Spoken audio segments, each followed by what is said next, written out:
Before we dive deeper into this chilling tale, make sure to hit that subscribe button and turn on the bell icon to stay updated with more spine-tingling stories like this.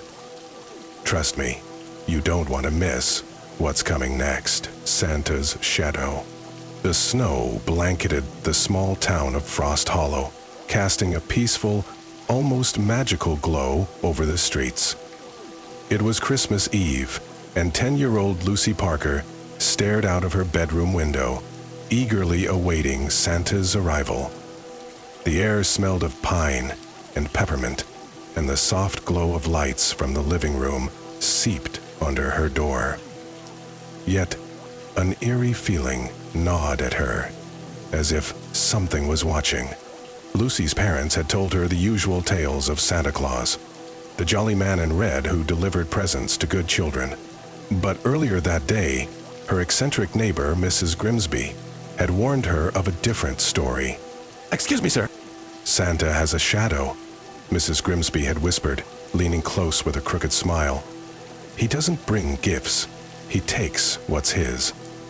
He comes when children are greedy or ungrateful, and once he's in, he never leaves."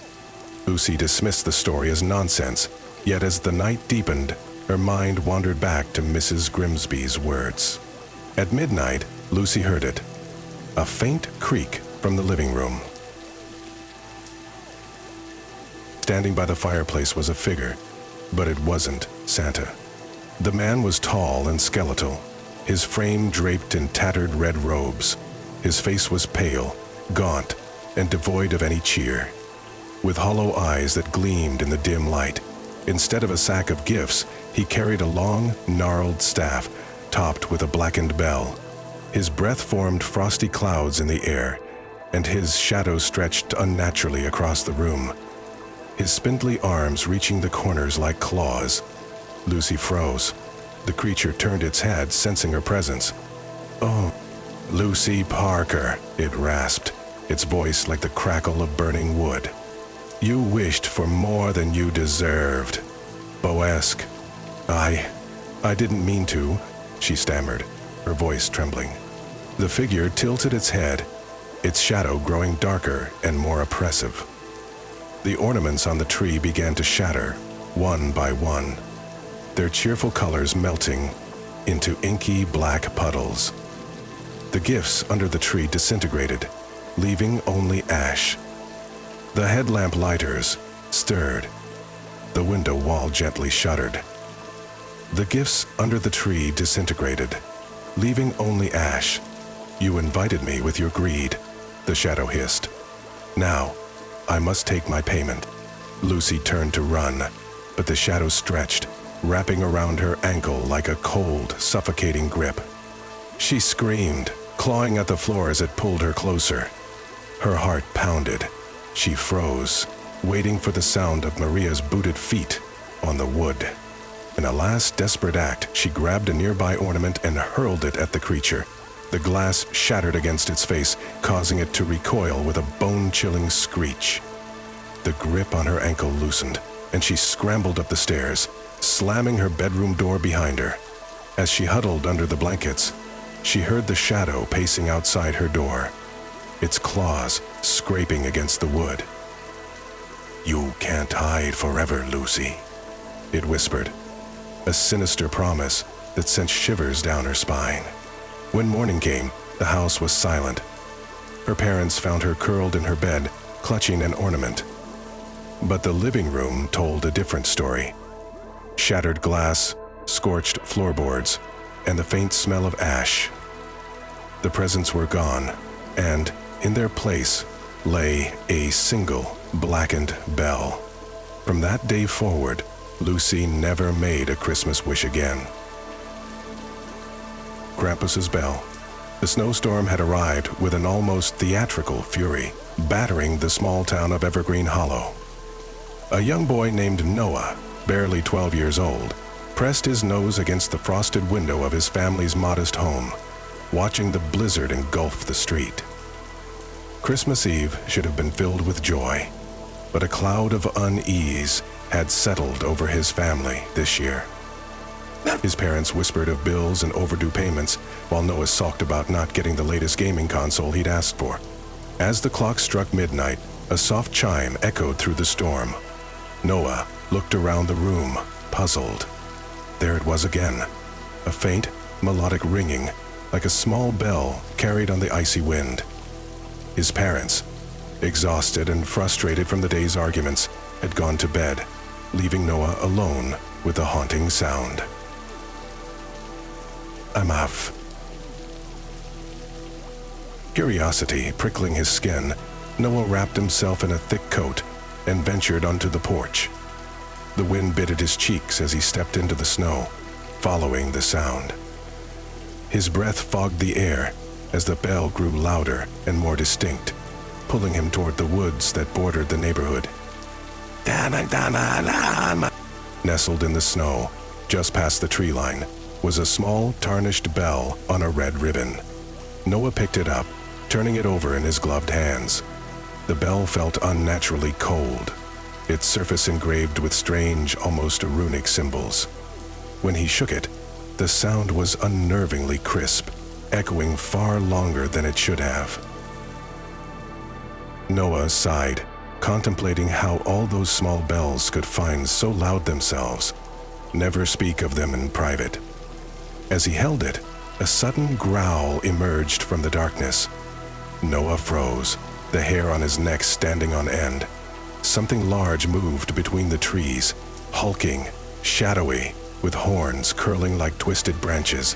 The creature's glowing red eyes pierced the night, locking onto Noah. The voice was deep and guttural, more growl than speech. Noah stumbled backward, clutching the bell as the figure stepped into view. Towering and monstrous, with cloven hooves and a fur-covered body, the creature carried a massive sack over one shoulder. Chains dangled from its wrists, rattling like the ghost of every poor decision Noah had ever made.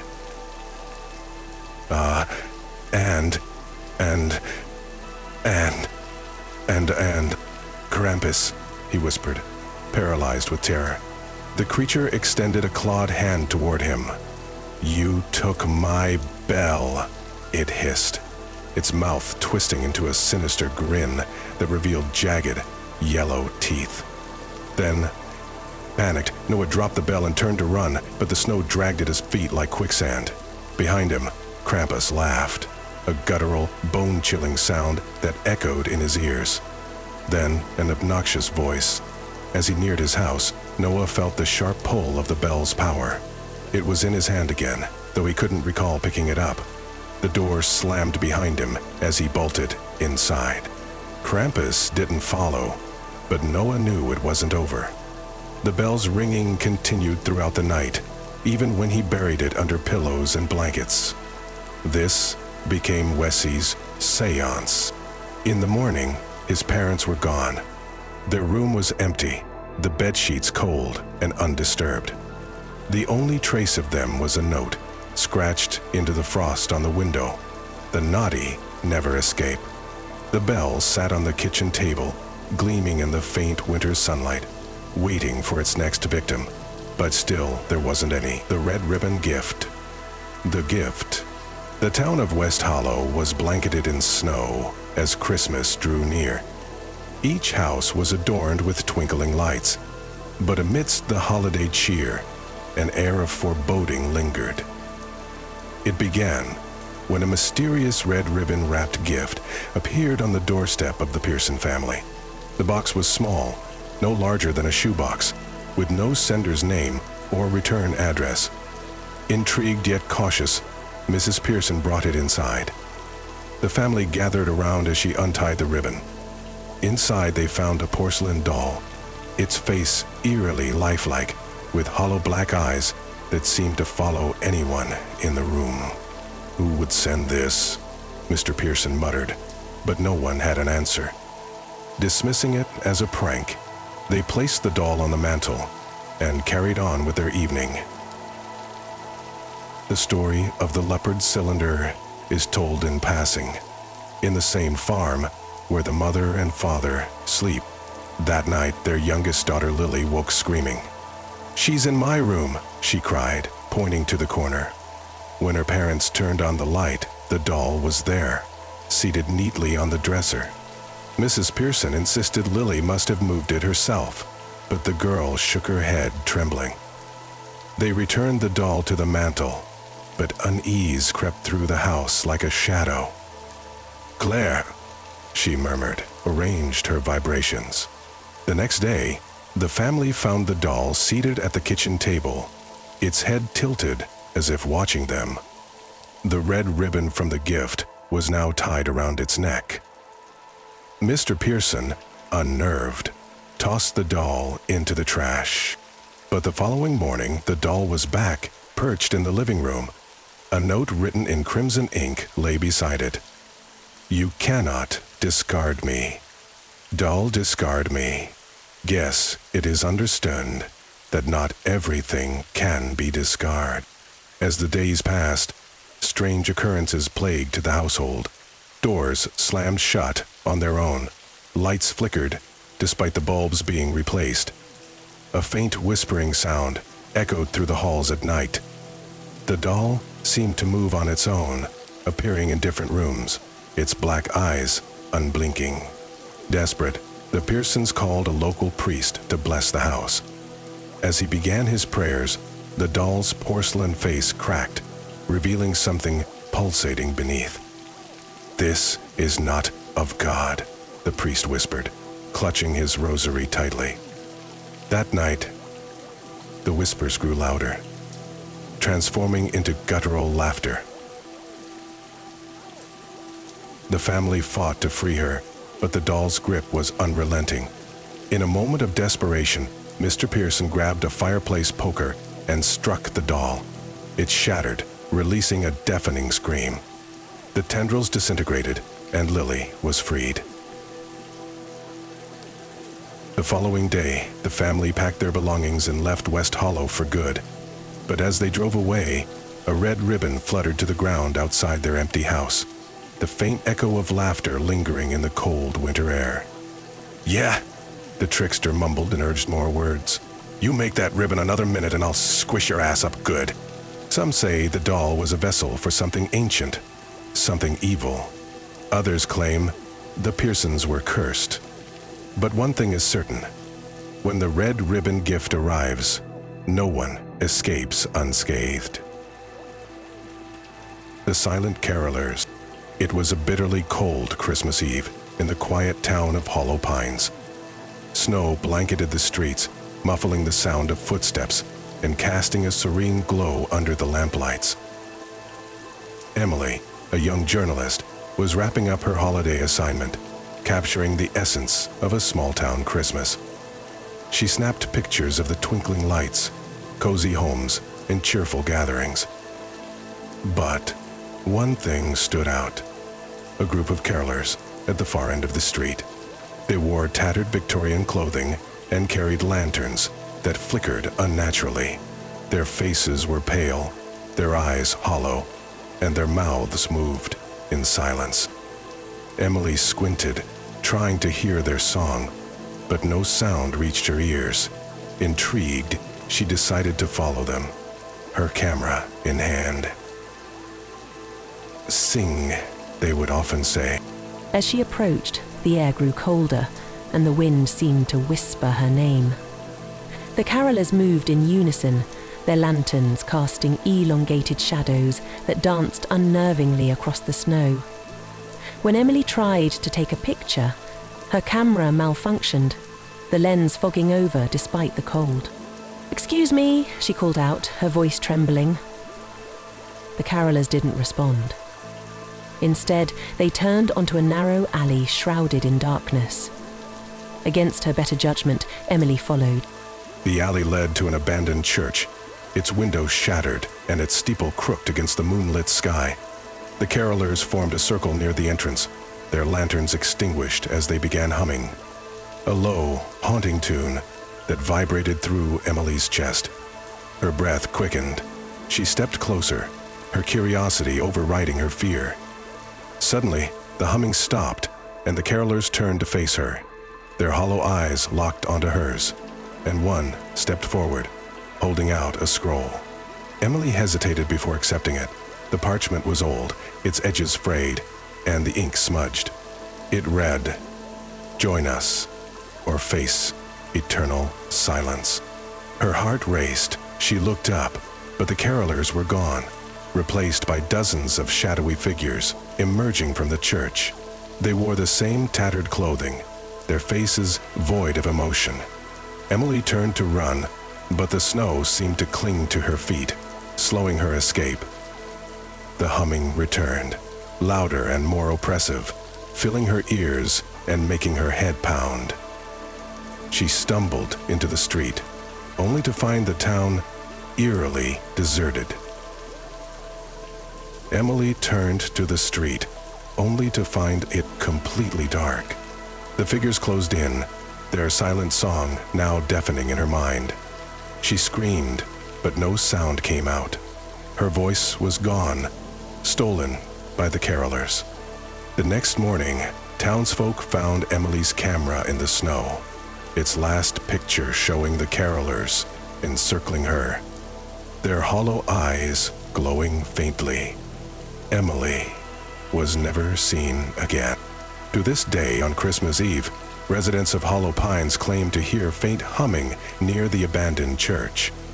Those who dare to investigate never return, their voices joining the silent carolers in eternal silence. Scarry Christmas Tree.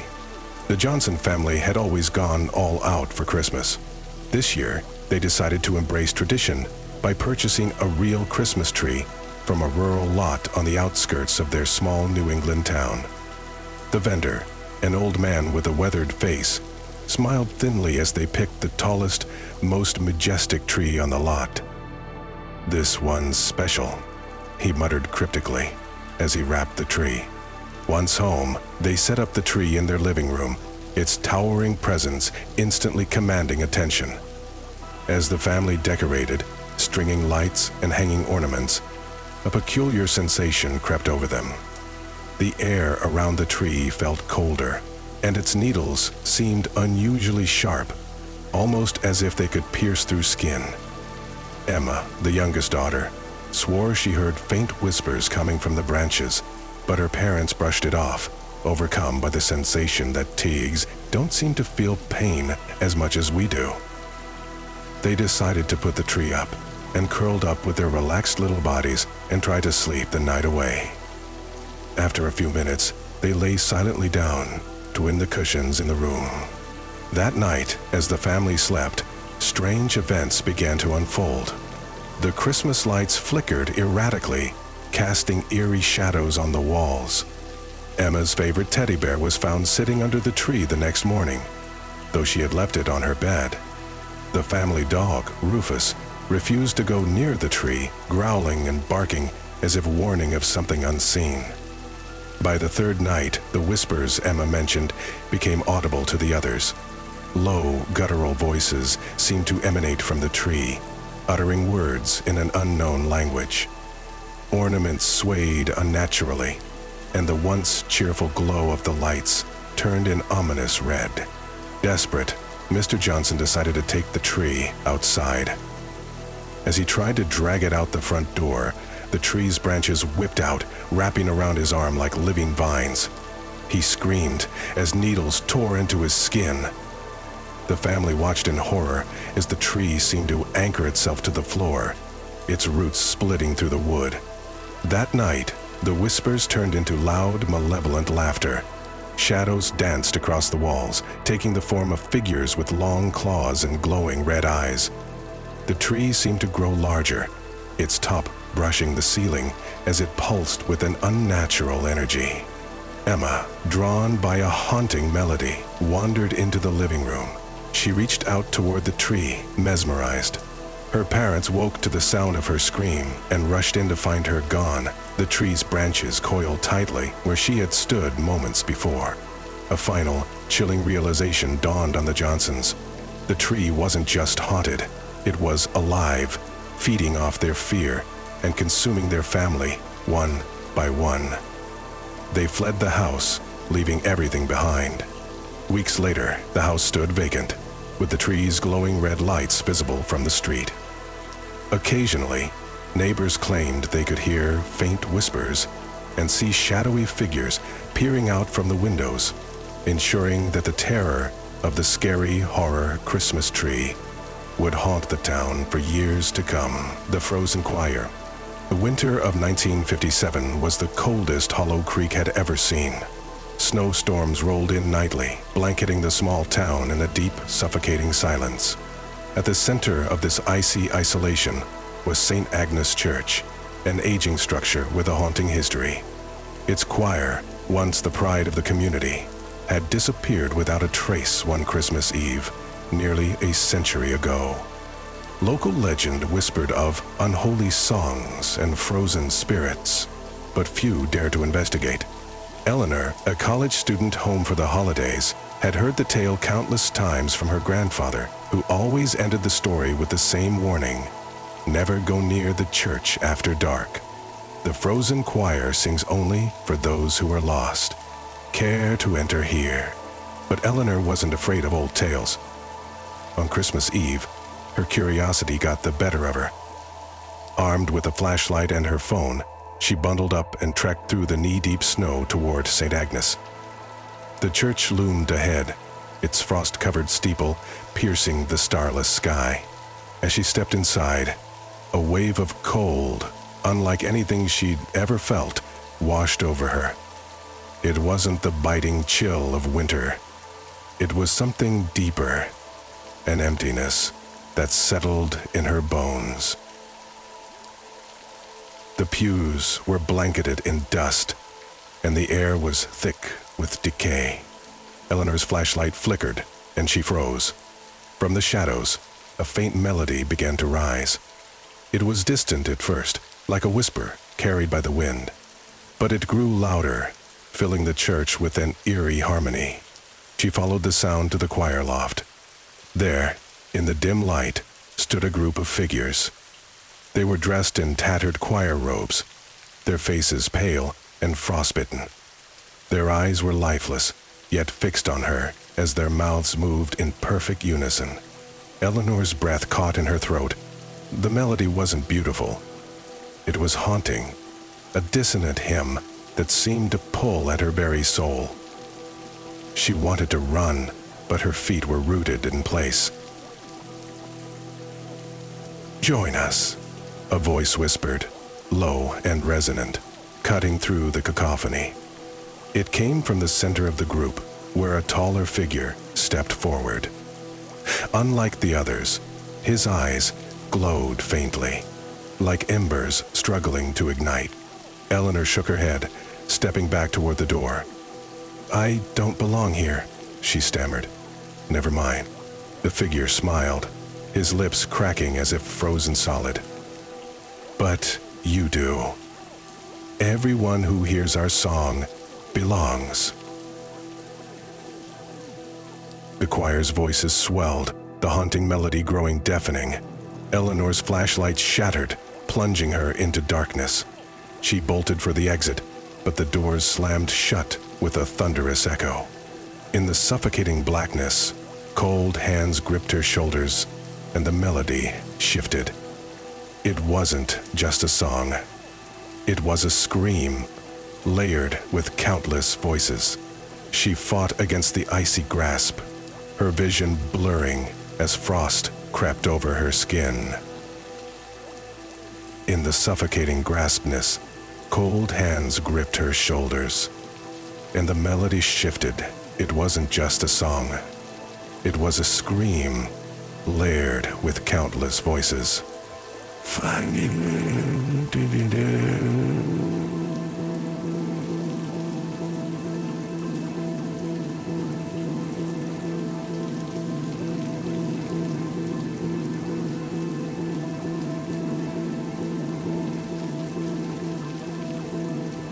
The next morning, the townspeople found Eleanor's scarf near the church steps, half buried in the snow.